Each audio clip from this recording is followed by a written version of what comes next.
Hello everybody.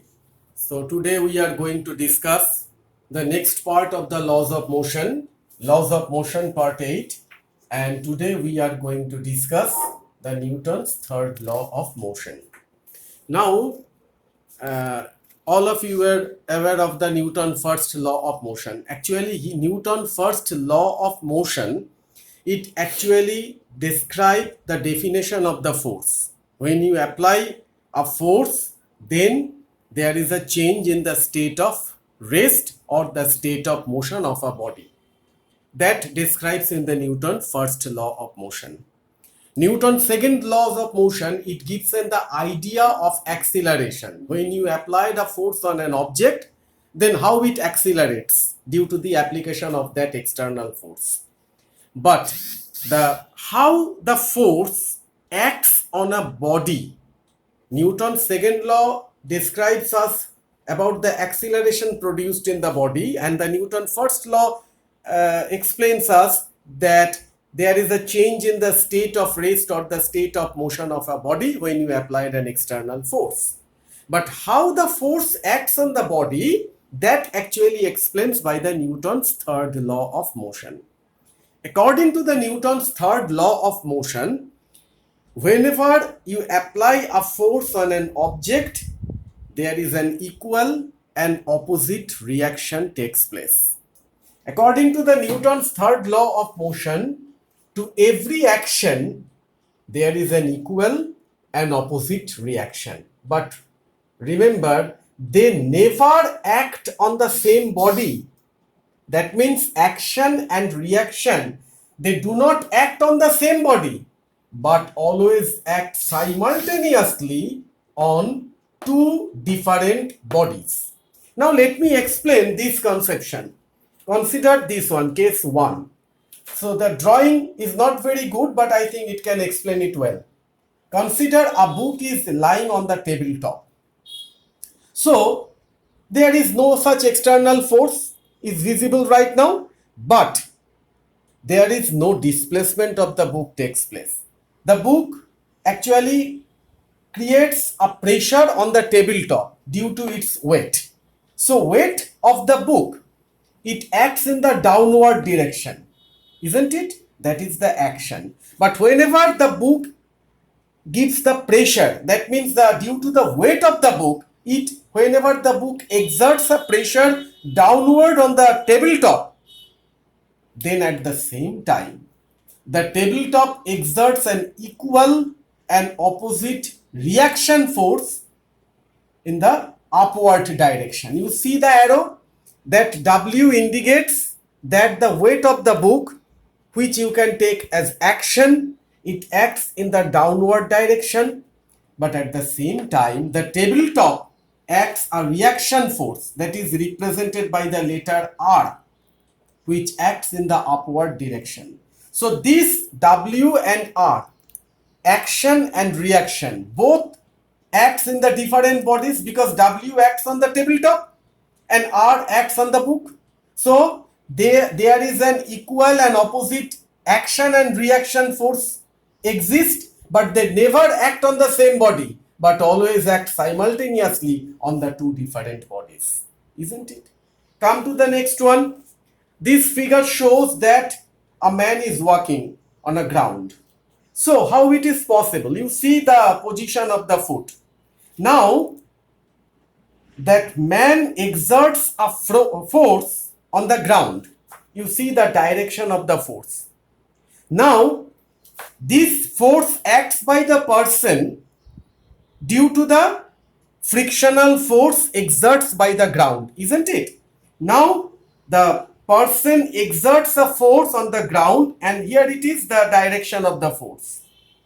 And at the same time, the ground exerts an equal and opposite reaction force, which is in the opposite direction.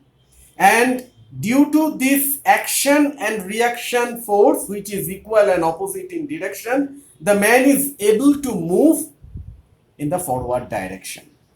But think about this one, if it is a muddy road, that means if the road is a slippery one, then you have to exert more force on the ground, isn't it?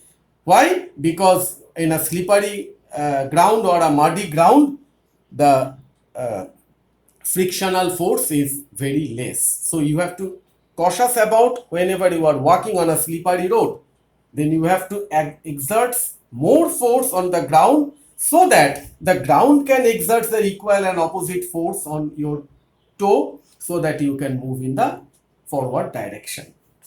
Consider this condition. It's a drawing of a revolver. It's applicable for the gun also. So whenever you pull the trigger of a gun, then the bullet moves in this direction. So here the gun, due to the pulling of the trigger, the bullet moves in this direction. So this is the action.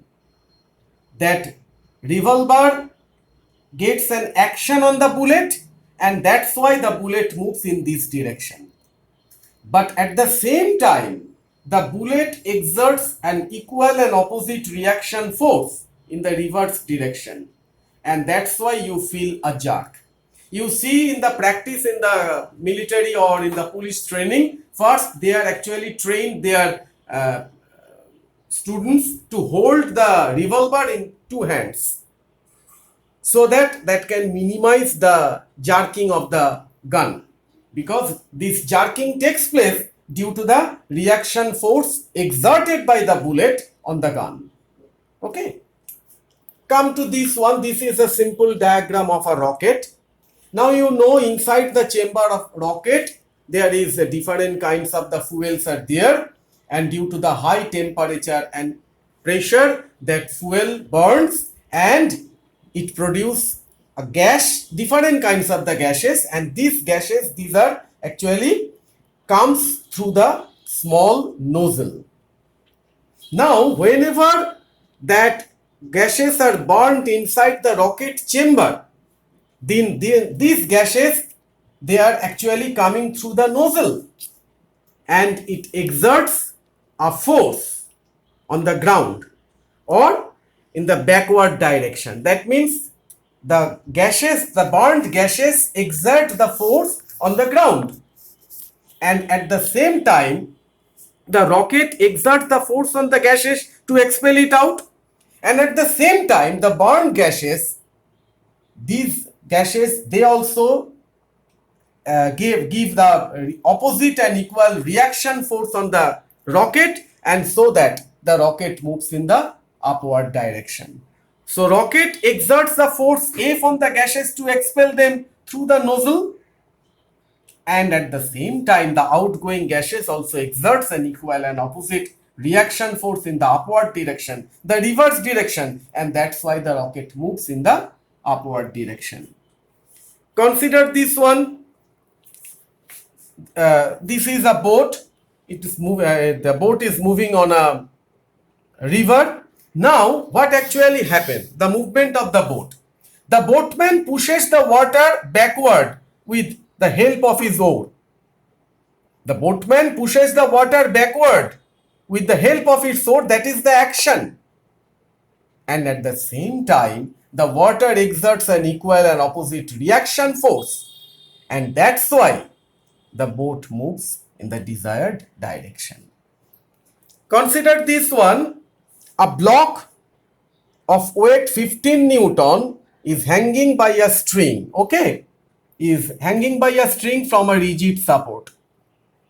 Now the force exerted by the block on the string is equal to the weight of the block. So what is the weight of the block? 15 Newton. So the block exerts a force on the string is 15 Newton, and the direction of the force is downward. And at the same time, the string also exerts an equal and opposite reaction force on the block, which moves with the direction of the reaction force is in the upward direction, and I express that reaction force with the letter T. T means the tension of the string. Tension is a kind of reaction force which exerts by the string on the block, so that the force exerted by the block on the string is 15 Newton, the downward direction, and at the same time the force exerted by the string on the block, that is the tension of the string, it acts in the upward direction, and the magnitude of the tension or the reaction force is obviously equal to the weight of the block, which is 15 Newton. So from this discussion it is very clear, I think so, that to every action there is an equal and opposite reaction, but they never act on the same body but always act simultaneously on the two different bodies. So this is all over for today's discussion, Newton's third law of motion. Thank you.